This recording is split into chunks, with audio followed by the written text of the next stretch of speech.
Assalamualaikum warahmatullahi wabarakatuh. Salam sejahtera untuk kita semua. Saya Kardina Umizarin dari Universitas Pancasakti Bekasi, Prodi Bahasa Inggris. Di sini saya akan mempresentasikan sebuah tugas kelompok kami dari kelompok 1 dalam mata kuliah Pendidikan Kewarganegaraan, yaitu yang beranggotakan Indah Istiqomah Nur, Haikal Rizkiansyah, Windy Agustin, Poppy Susanti, Ika Oktania, Cato Sarah, Kardina Umizarin, saya sendiri, dan Intan Zahra. Yaitu di sini saya akan mempresentasikan tentang hak dan kewajiban warga negara. Hak dan kewajiban negara dalam batas-batas tertentu telah difahami orang. Akan tetapi, karena setiap orang melakukan aktivitas yang beraneka ragam dalam kehidupan kenegaraan, maka apa yang menjadi hak dan kewajiban seringkali terlupakan. Dalam kehidupan kenegaraan, kadangkala hak warga negara berhadapan dengan kewajibannya. Hak dan kewajiban warga negara dan hak asasi manusia dewasa ini menjadi amat penting untuk dikaji lebih mendalam, mengingat negara kita sedang membutuhkan kehidupan demokrasi. Betapa tidak, di suatu pihak implementasi hak dan kewajiban menjadi salah satu indikator keberhasilan tumbuhnya kehidupan demokrasi. Di lain pihak, hanya dalam suatu negara yang menjalankan sistem pemerintahan demokrasi, hak asasi manusia maupun hak dan kewajiban warga negara dapat terjamin. Baik, selanjutnya hak asasi manusia, HAM. Hak asasi manusia merupakan suatu pemikiran yang dituangkan dalam bentuk hukum. Pemikiran HAM itu sangat legal formal dan bermula di Eropa Barat sebagai tempat munculnya pemikiran liberal. Menurut pemikiran liberal, negara hanya berperan semata-mata sebagai alat untuk melindungi, menjamin untuk kehidupan, kesejahteraan, dan kebebasan. Menurut pendapat para ahli, bahwa hak asasi manusia dibagi atas 4 generasi, yaitu generasi 1, menitikberatkan pada hak-hak pribadi, politik, dan hukum. Generasi 2, menekankan pada hak-hak dasar ekonomi, sosial, dan budaya. Yang ketiga, generasi yang menekankan pada hak-hak suatu komunitas untuk berkembang. Generasi 4, menekankan pada perimbangan hak dan kewajiban warga negara. Berdasarkan pembagian ini, nyatalah bahwa budaya terkait erat dengan hak asasi manusia. Selanjutnya kita akan membahas hak dan kewajiban warga negara. Hak warga negara adalah suatu kewenangan yang dimiliki oleh warga negara guna melakukan sesuatu sesuai peraturan perundang-undangan. Kewajiban warga negara dapat pula diartikan sebagai suatu sikap atau tindakan yang harus diperbuat oleh seseorang warga negara sesuai keistimewaan yang ada pada warga lainnya.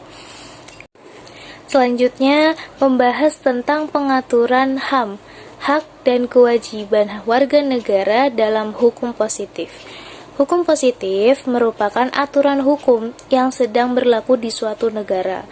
Hukum positif di suatu negara tidaklah sama dengan hukum positif yang berlaku di negara lain. Perbedaannya terletak pada konstitusi yang menjadi dasar dan sumber pembuatan hukum positif dimaksud. Hukum positif itu dapat berwujud peraturan perundang-undangan. Di Indonesia, konstitusi dimaksud telah mengalami beberapa kali 4 tahun telah kemerdekaan, yaitu tanggal 18 bulan 8 tahun 1945, kurang lebih penggantian jika selama sampai dengan 27 Desember 1949 sampai dengan 17 Agustus 1950 berlaku konstitusi RIS hampir di seluruh wilayah Indonesia. Akan tetapi, konstitusi ini diganti lagi dengan UUD DS 1950. Maka pada dasarnya hak asasi manusia meliputi A. Hak untuk hidup, mempertahankan dan meningkatkan taraf kehidupan. Yang B, hak berkeluarga dan melanjutkan keturunan melalui perkawinan yang sah. C, hak mengembangkan diri. Yang D, hak keadilan. E, hak kemerdekaan atau kebebasan. F, hak atas kebebasan informasi. G, hak keamanan. H, hak kesejahteraan. Berikutnya terdapat hak dan kewajiban warga negara sebagaimana tertuang dalam berbagai peraturan perundang-undangan sudah tentu perlu dilaksanakan dan ditegakkan.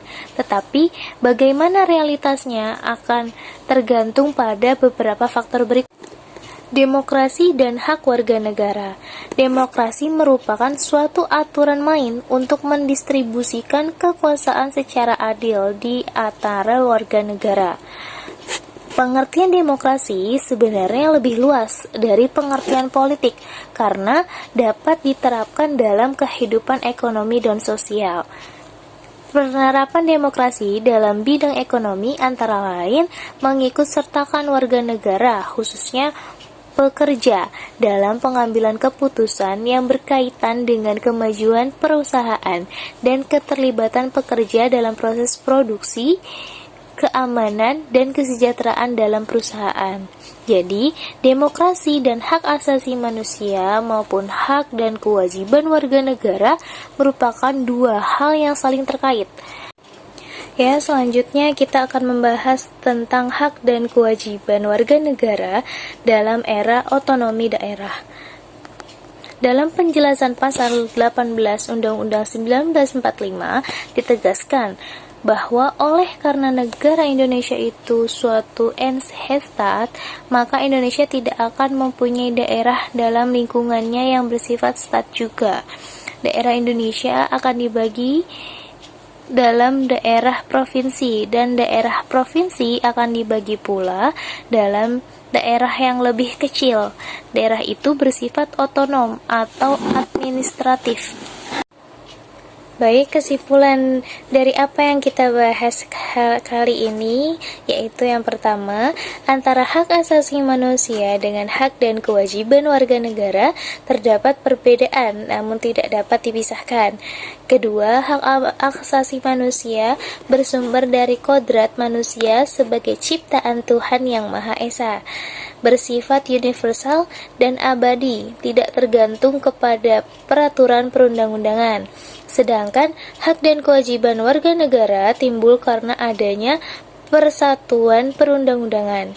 Ketiga, persatuan perundang-undangan sebagai bagian dari hukum positif yang menjamin perwujudan hak asasi manusia dan yang mengatur hak serta kewajiban warga negara amat diperlukan sebagai kontrol dan pedoman penyelenggaraan negara serta aktivitas warga negara.